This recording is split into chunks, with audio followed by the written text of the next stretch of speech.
Welcome back to Kullar Photo, and now we're going to be talking about those Nikon rumors.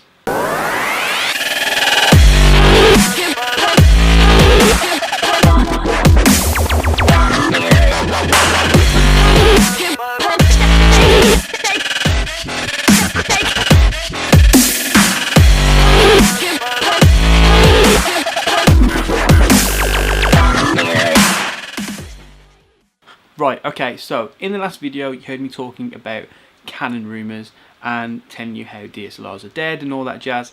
I'm not going to be so dramatic this time, but I am going to try and give you all an update on the Nikon side of things and what rumours are coming out about their upcoming mirrorless systems. So I'm going to try and keep it nice and short and sweet and let you know straight away what the specs are that we're looking at with these new Nikon cameras. So if you see me looking down, I'm just reading my notes. Same as Canon, 2 cameras. So we're going to be seeing 2 full frame bodies coming from Nikon in the mirrorless market as well. We didn't get a date as far as I could find, like a concrete date set by Nikon. I'm going to guess they're going to coincide with Canon on that, which I think is acceptable. We've waited long enough. Another few months isn't really going to hurt us, is it? So we're looking at a 24 to 25 megapixel camera and also a 45 to 48 megapixel camera is what the rumours are quoting. That fills a lot of people with excitement, I think, because you're looking around and you're thinking you've got like 40 megapixel cameras from Sony already, and you know Canon are out there with the 5D4 with 30 megapixels. Nikon have always had a high megapixel count in their cameras as well. I think it makes sense for Nikon to push out a really high megapixel camera as well, because that's their style. So it's kind of keeping in with Nikon, in my opinion, from what I see. I'm not a Nikon shooter. We all know I do Canon. Not a Canon fanboy by no means, but you know I prefer Canon. They're going to be a similar size to the Sony A7, which they could be similar size, could mean they might be a little bit bigger. That would be good because a lot of people will probably start converting over from their DSLRs, like your hardcore DSLR shooters will then start moving over now that the 2 so-called big boys, Canon and Nikon, are doing that. So with Nikon they're going to have something similar to A7, which would be great, ergonomically really good for the shooter. A good rumour as well that's come out in the forums as well is that 5-axis in-body image stabilisation. So that's going to be brilliant. What that means is you'll probably end up having cheaper lenses from Nikon as well, because if all the stabilisation's in camera, you're not going to need it in the lens, are you? For Nikon, for years, it's been quite expensive buying their lenses. They've really had expensive glass compared to the quality that they get compared to Canon. So that could be a benefit for a lot of you Nikon shooters out there. You might end up having cheaper systems but with better quality. Another one rumour that's come out is 9 FPS shooting. So that's, I think, acceptable. Really, a lot of people, unless I think they'll bring out their own sports cameras down the road and stick to the DSLRs for now for their sports systems. So you won't really see like the D5 be like overshadowed by anything at the moment, because obviously they're still new to the mirrorless game, aren't they? 4K video. As I mentioned in the previous video, and if you didn't see that previous video, I'll stop you now, go back, click the little I button in the top and you can check out the Canon Rumors video and my thoughts on 4K in cameras these days. So back to that, obviously they've got to put 4K in. I'm not going to cover it really.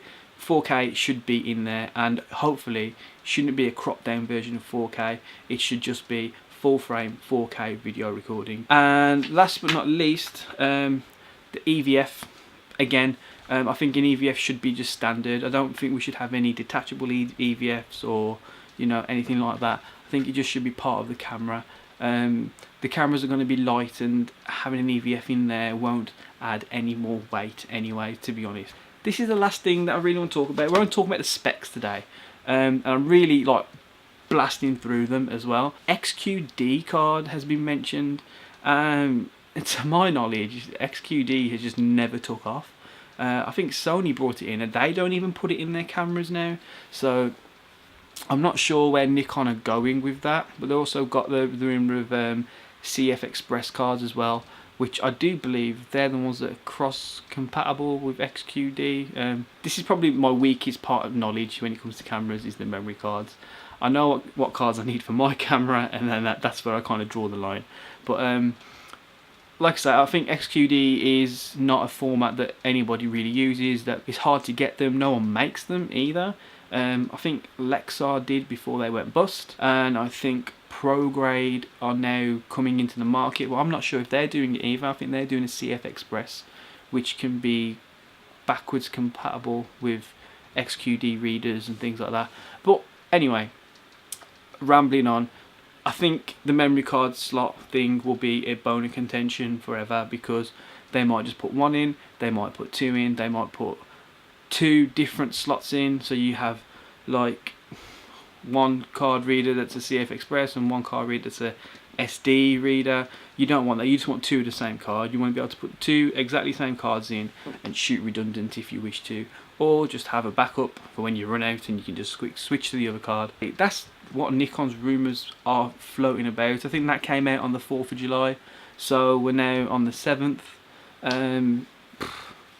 That's it really. What do you think? I mean, I've spoke about Canon, I'll tell you what I think about Canon. I went into a bit more depth about Canon, but tell me what you think about the Nikon cameras, because I think Nikon have really got to blow people out the water with what they bring to the game. They're not leading in anything when it comes to this sector of the new version of digital cameras. I think Canon have got the autofocus system that beats people when it comes to shooting video on your DSLR. Sony are just leading the way because they've been in the game longer than anybody else. They've got a head start on the market. I think Nikon are actually third in line here now, and they've really pushed themselves back because we've not really seen anything majorly innovative or mind-blowing from Nikon that really makes us stand back and go, yeah, they've got that bit of tech that everybody else wants.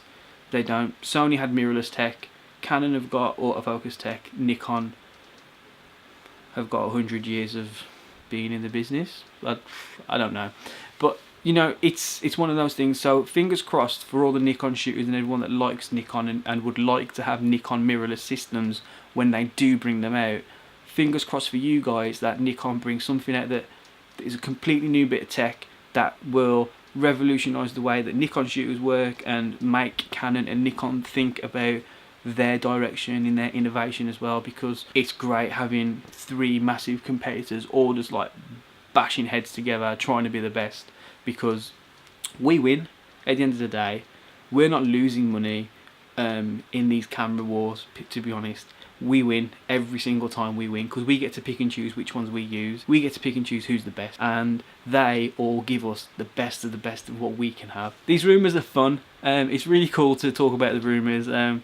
Never really done it before, but I think I'd like share it with you guys. Those are Nikon Rumors. Same again, leave me a message below if you want to tell me what you think they're going to be calling this system as well. There we go. Those are the Nikon Rumors. And if you like what I'm doing with these videos, don't forget you can like, subscribe and click the bell button down there, so you get notified when the next videos are uploaded and you never get to miss this face. See ya.